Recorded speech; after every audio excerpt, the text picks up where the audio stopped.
Hi, I'm Rinda Hall with Family Tree Counseling Associates located in Carmel, Indiana. The topic of my video today is about forgiveness and letting go. We've all been hurt by somebody in our life at one time or another. We were treated badly, our trust was broken, our hearts were shredded, or our guts were ripped right out of our stomach and handed to us on a silver platter. Although this pain is normal, sometimes it lingers on for too long, and we have a hard time letting go of it. This causes problems. It not only causes us to be unhappy, but it can strain or ruin our other relationships, distract us from work, and other important things.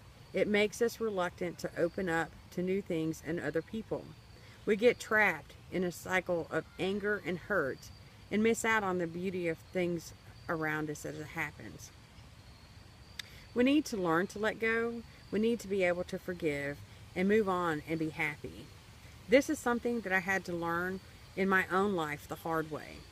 After being in a relationship that in the beginning looked like it was going to be a forever thing ended. Don't get me wrong, the termination of that relationship was necessary for growth. I believe on both of our parts. It was how and the aftermath of the breakup that placed a lot of bitterness in my heart towards him.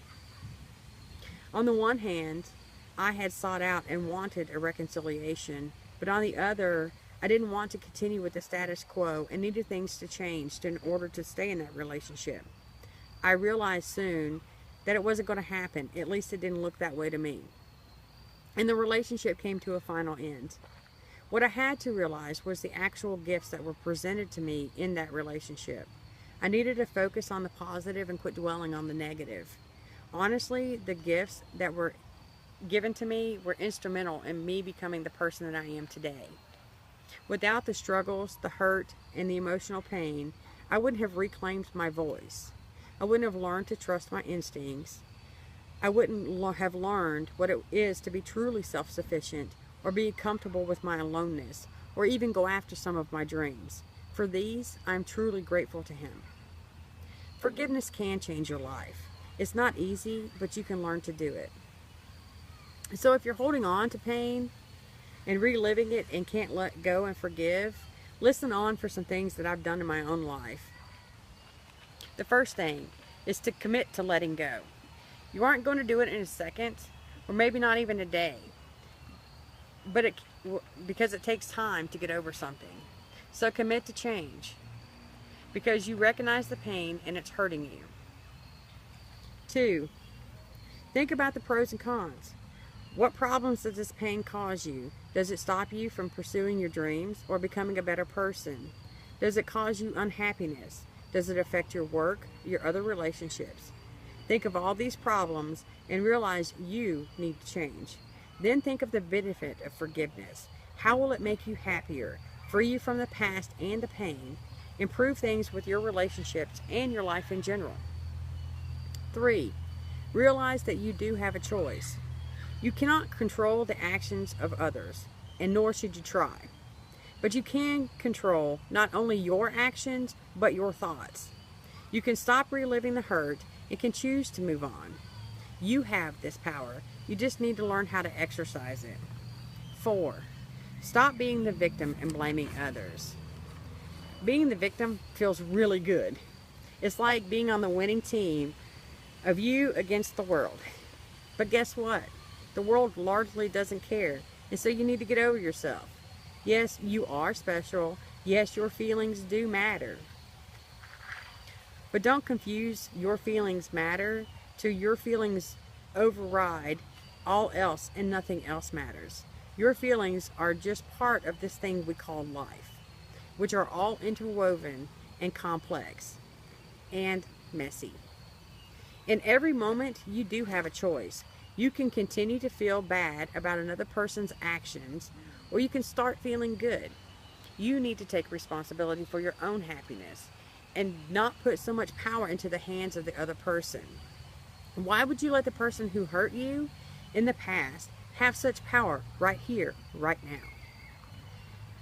5, understanding your part. Try to figure out how you could have been partially responsible for what happened. What could you have done to prevent it? And how can you prevent it from happening again?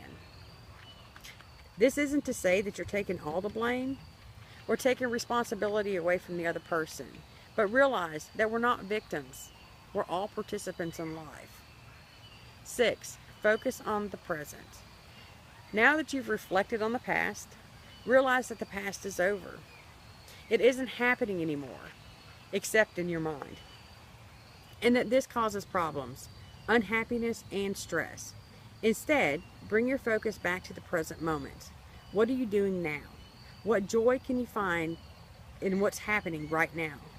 Find the joy in life as it happens and stop reliving the past.